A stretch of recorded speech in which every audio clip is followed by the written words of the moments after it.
امیر بھائی یہ فرمائیں کہ آپ نے اچانک کیا سوجی آپ کو کہ جو ایک آج کا نوجوان جو خواب دیکھ سکتا ہے, سب سے اونچا خواب دیکھ سکتا ہے, وہ ہے جی ڈسٹرکٹ مینجمنٹ یا کسی شہر کا ڈپٹی کمشنر لگنا اور D M G C S P officer رہے, اور دوسرا ہے کہ جناب کنگ ایڈورڈ میڈیکل کالج سے ڈاکٹر بننا.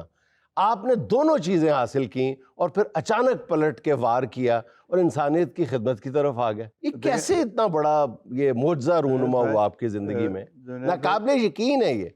نہیں, بات یہ نا کہ آپ نے کہا کہ اچانک, تو یہ سب اچانک نہیں ہوا. دنیا میں کوئی بھی چیز اچانک نہیں ہوتی. وہ ایک بڑا خوبصورت سا شعر مجھے یاد آ رہا ہے کہ وقت کرتا ہے پرورش برسوں, حادثہ ایک دم نہیں ہوتا.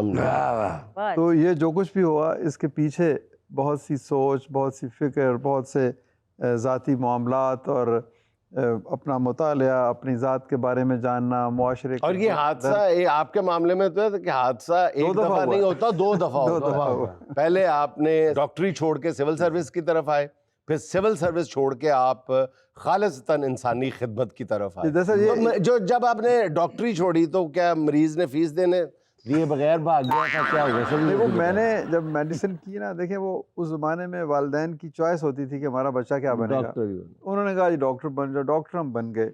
تو ڈاکٹر بننے کے بعد احساس ہوا کہ میں بہت اچھا ڈاکٹر نہیں بن سکتا. اچھا, دیکھیں پرسوٹ آف ایکسیلنس تو آپ کی بھی ایک خواہش ہے, ان کی بھی, سب کی, کہ جو کام کرنا ہے بہترین کرنا ہے. تو میں نے کہا کہ شاید میں صحیح طریقے سے وہ کام. کسی مریض سے تو نہیں ڈر کے جو آگے کہتے ہوتے ڈاکٹر صاحب میں نہیں بچنا, مریض نے خود ہی کہہ دیا ڈاکٹر صاحب میں نہیں بچنا, میں اپنی گڈی چ لاہور لے جاؤ. تو بھی لگا ہوا گیا انہیں نہیں بچنا, بھی دفعہ کرو میرے تو نہ پہ جائے. میں نے یہی بات ہے, میں نے کہا کہ کوئی میری غلطی سے. تو پھر میں نے کہا کہ وہ کام کرنا چاہیے جو انسان کو اچھا لگتا ہے. بالکل صحیح بات. تو اسی تلاش میں میں سول سروس میں آ گیا. تو سول سروس بہت بڑا کام ہے. اس میں عام طور پر ہمارا تصور یہ ہے کہ جی سول سروس میں رعونت ہے, انا ہے, غرور ہے. ایسا نہیں ہے. بہت اچھا, اصل چیز کا نام ہی نہیں لیا آپ نے, کرپشن ہے. تو بہرحال وہ میں نے 15-16 سال سول سروس میں کام کیا. بہت کچھ سیکھا میں نے.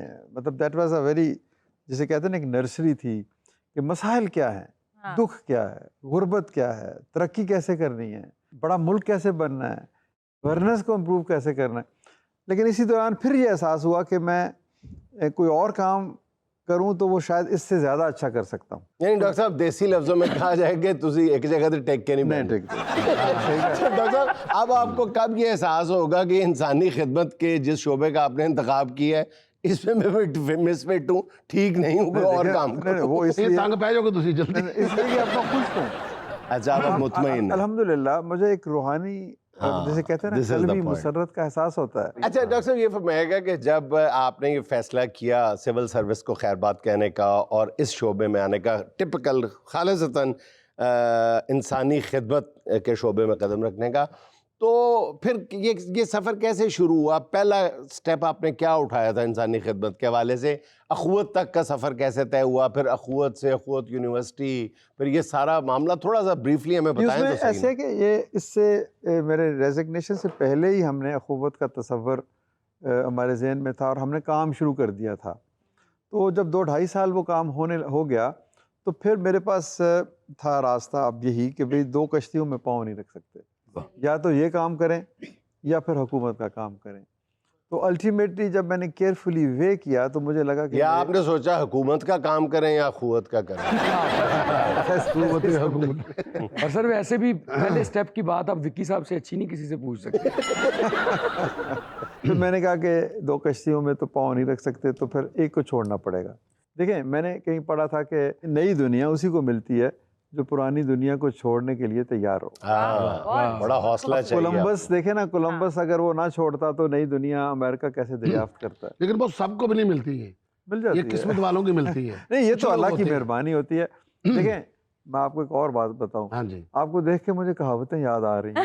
ضرور آپ کریں کہ اگر آپ کو کسی شے کی تلاش ہے تو وہ شے بھی آپ کی تلاش میں ہے. کیا کہنے, وہ اچھی بات. آپ کی شدت کتنی ہے اس تلاش کے لیے,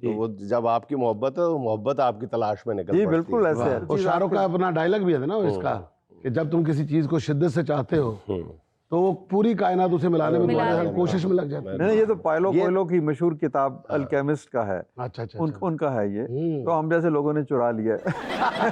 پہلا سٹیپ کیا تھا ڈاکٹر صاحب اخوت کا؟ کھانا کھلانے سے آپ نے یہ کام شروع کیا؟ جی نہیں, سب سے پہلے ہم نے قرض دینے سے شروع. قرض دینے, وہی میرے ہم نے کہا کہ ایک خاتون کو 10,000 روپے, اس نے کہا میں بیوہ ہوں, بھیک نہیں مانگوں گی, تو مجھے آپ 10,000 روپے دیں, میں سلائی کی 2 مشینیں خریدوں گی اور 6 مہینوں میں پیسے واپس کر دوں. اور 6 مہینوں کے اندر ہی وہ واپس آ گئی, اور اس نے کہا کہ جی اب میرے گھر میں بچے پہلے آدھی روٹی کھاتے تھے, اب پوری روٹی کھاتے ہیں. میں نے مشین پہ کام کیا, میری بچے اسکول جانے لگ پڑے, اور میں نے 10,000 بھی بچا لی ہیں, آپ سے جو قرض لیا تھا یہ لیں واپس. اور ساتھ ہی اس نے کہا کہ اس کو اب بڑے برکت والے پیسے ہیں, اس کو جیب میں مت ڈالیں, دوبارہ ہیں تو آپ کے, لیکن جیب میں نہیں ڈالیں, کسی اور کو دے دیں. کسی اور تو وہاں سے سلسلہ شروع ہوا. دیکھیں اس سے کچھ اور بھی ہمیں سبق ملا کہ جس نے پیسے لیے تھے وہ بھی کچھ ہمیں دے کر گئی. ایبسلیوٹلی, وہ دیکھیں کہ 10,000 سے جو کام شروع ہوا, آج 300 ارب روپے کی قرضے دیے جا چکے. 300 ارب, اور یہ 40 لاکھ خاندانوں کو دلیں. یعنی ایک عورت سے سفر شروع ہوتا ہے, ایک خاندان سے سفر شروع ہوتا ہے, تو 40 لاکھ خاندان. تو اب پھر دیکھیں عام طور پر یہی باتیں ہوتی ہیں جو پاکستان ہے لوٹ مارے, پاکستان ہے چوری ہے, پاکستان ہے ہیرا پھیری ہے.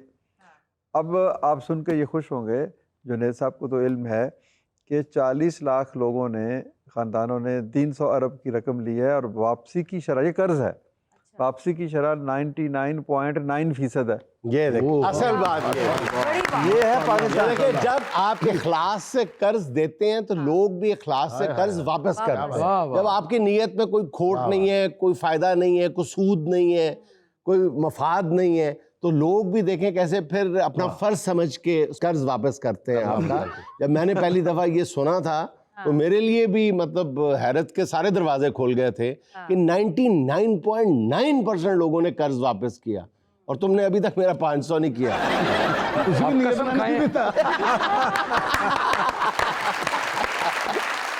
میں نے اسی نیت سے دیا تھا کہ نہیں کرنا. سارے انہوں نے کدھر اپنے پیچھے لا بیٹھنا, اور ڈاکٹر صاحب نے پیچھے لانا ہے. ڈاکٹر صاحب نے شو ختم کر کے ادھر جانا ہے تو تسی ایتھے بیٹھا رہو, میرا نام ہٹا دینا. انہیں اٹھنے کہنا اللہ دی راہ تے کرزا دے دیو. اللہ دی راہ تے کرنا. جنید صاحب تھوڑے 500 نہیں ملن گے, لیکن اسی انہوں 50,000 بھی دیں گے تو دے گا واپس. اچھا ڈاکٹر صاحب, اس سفر میں, اس مشکل اور کڑے سفر میں, یقیناً یہ ایک مشکل سفر ہے, بے شک آپ نے اس کو آسان بنایا, اور ظاہر ہے آپ بینکر نہیں ہیں بیسیکلی, لیکن بیوروکریسی میں ایک لمبا عرصہ گزار کے آپ کو فنانس کی شد بود ضرور ہوئی. تو یہ جو قرض کی واپسی ہے اور اس کی جو ٹیکنیکلٹیز ہیں, یہ آپ نے ایز بیوروکریٹ سیکھی ہیں یا ویسے ہی جب آپ اس میدان میں آ چکے پھر آپ کو اس کی نیٹی گریٹیز کا پتہ چلا؟ جنید بھائی ایسے ہے کہ جب میں حکومت میں تھا نا, تو میں رورل ڈیولپمنٹ میں زیادہ دلچسپی رکھتا تھا. دیہاتوں میں جانا, لوگوں سے ملنا, باتیں کرنا, ان سے پوچھنا کہ غربت کیا ہے, کیا چاہیے آپ کو, کیسے ترقی کر سکتے ہیں. تو وہ جو میرا مکالمہ ہوتا تھا نا لوگوں سے, انفیکٹ میں نے جو کچھ بھی کوئی تھوڑی بہت جو سمجھ بوجھ آئی ہے نا, یہ گاؤں اور دیہاتوں کے بڑے بوڑھوں سے آئی ہے. واہ. یہ جو کتابیں ہیں نا, یہ آپ کو اتنا نہیں سکھاتی جتنا ایک زیرک اور دانا اور ایک بابا جو گاؤں میں بیٹھا ہوا بورڈ کے درخت کے نیچے, وہ سکھاتا ہے. تو جب اس نے کہا کہ پتر جس لئے پیار کرو گے تو پیار ہی ملے گا, یہ پھر مجھے آپ کو دیکھ کے یہ بات یاد ہے. اس نے جڑا پنجابی چ لفظ آکھیا نا, اس کا میں اردو میں ترجمہ, اس نے کہا کہ گلاب بو گے تو گلاب کی فصل ہی کاٹو گے, کانٹے بو گے تو کانٹے ہی ملیں گے. تو اس نے کہا تم اعتماد کرو. بینک اگر کہتا ہے کہ جی مجھے پہلے ایک فزیکل کولیٹرل چاہیے پھر میں پیسے دوں گا, تم ایک دفعہ اعتماد کر کے دے دو اس کو, اور محبت سے دو, اور کہو میں تمہیں بغیر سود کے یہ اپنے نبی پاک صلی اللہ علیہ وآلہ وسلم کی سنت کے طور پہ دے رہا ہوں, پھر دیکھنا اس میں برکت کتنی. اچھا ڈاکٹر صاحب, ایک اور بات, جب بھی میں آپ کے بارے میں سوچتا ہوں تو یہ سوال ذہن میں ضرور ابھرتا ہے جب آپ کے انٹرویو سنتا ہوں, آپ سے ملتا ہوں. ڈاکٹر صاحب, آپ یہ کام اپنا فرض سمجھ کے انسانیت کے ناطے کر رہے ہیں یا اللہ کی خوشنودی کے لیے کر رہے ہیں؟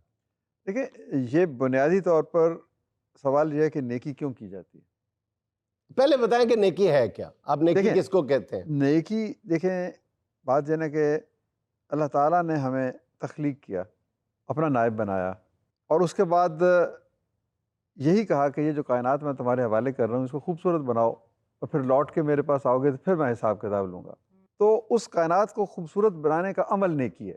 اور پھر نیکی اس لیے نہیں کی جاتی کہ اس کا اجر ملے گا, نیکی اس لیے کی جاتی ہے کہ اس کا حکم ملا ہے. ڈاکٹر صاحب, ہلال امتیاز, ستارہ امتیاز, بڑا امتیاز, چھوٹا امتیاز, پتہ نہیں کون سا ایوارڈ ہے جو آپ کے دل میں رہ گیا ہو کہ یار یہ ایوارڈ بھی مل جائے, لوگوں کی محبت سب سے بڑا. اس کے علاوہ آپ کبھی تو خواہش ہوتی ہوگی نہیں یار یہ بھی ہو جاتا تو میری ریکگنیشن ہو جاتی کبھی زندگی میں؟ دیکھیں بات یہ ہے نا کہ میں یہ ہمارے پروگرام آپ کا لاکھوں لوگ سن رہے ہیں, نوجوان بھی سن رہے ہیں, تو میں قائد اعظم کی بات کہتا ہوں. قائد اعظم سے کسی نے پوچھا کہ تم اتنی عمر میں صبح و شام یہ کام کرتے ہو اور ان لوگوں کے لیے کرتے ہو جو شاید تمہیں اس کا صلہ بھی نہ دیں, تو قائد اعظم نے کہا کہ نہیں, میں ان کے لیے نہیں کر رہا, میں صرف ایک لمحے کے لیے کر رہا ہوں. وہ لمحہ اور ایک فکرہ سننے کے لیے کر رہا ہوں. جب میں اپنے رب کے پاس جاؤں گا تو میرا رب مجھے دیکھ کے کہے جناح ویل ڈن.